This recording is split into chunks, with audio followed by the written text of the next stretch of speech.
O incrédulo teimoso. Esse é o título da nossa reflexão de hoje.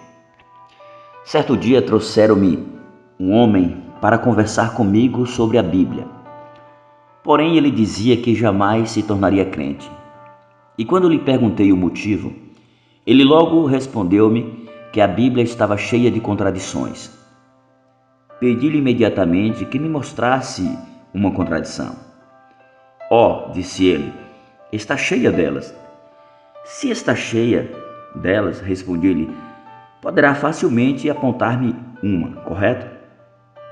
Bem, existe uma nos Salmos. Mostre-me. E ele começou a procurar os Salmos no fim do Novo Testamento. Eu lhe disse, não, você não está procurando direito. Deixe-me procurar o livro dos Salmos para você.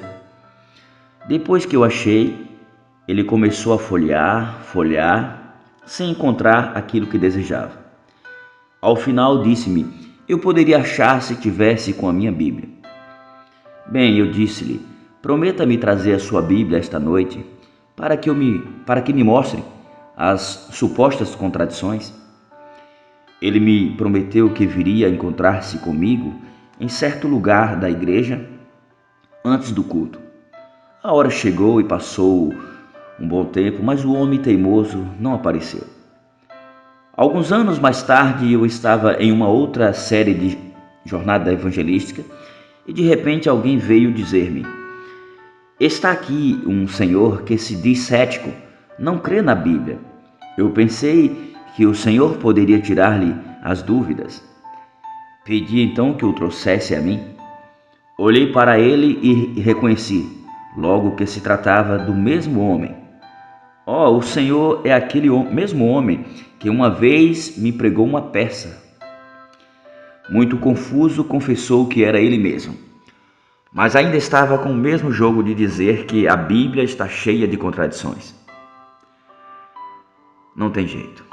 Amados, podemos dizer com toda segurança que, ao menos de cada 10 pessoas que dizem isso, 9 não sabem coisa alguma acerca da Bíblia, pois logo que lhes pedimos que nos mostrem as contradições, ficam totalmente confusos e confundidas, não têm respostas. Bem verdade que na Bíblia encontramos muitas passagens parecidas e principalmente nos evangelhos sinóticos Mateus, Marcos e Lucas. Porém, isso não quer dizer que há contradições na Bíblia. O grande problema é que muitas pessoas não se dedicam ao estudo das Escrituras de forma sistemática. Não a estudam em reverência e em comunhão de espírito. Obviamente, precisamos entender que a Bíblia é a palavra de Deus inspirada.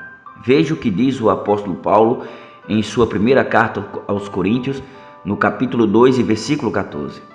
Ora, o homem natural não aceita as coisas do Espírito de Deus, porque para ele são loucura, e não pode entendê-las, porque elas se discernem espiritualmente. Existe um grande perigo em duvidar-se da autenticidade da Bíblia.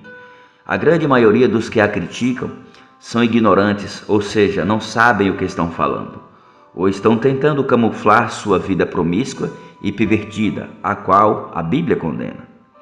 Cuidado! O intuito da Bíblia é te libertar da condenação do pecado, é te apresentar o Senhor Jesus Cristo. Sem Ele, ninguém entrará no reino de Deus. Mas lá em Mateus 12:37 diz o seguinte, porque pelas tuas palavras serás justificado, e pelas tuas palavras serás condenado.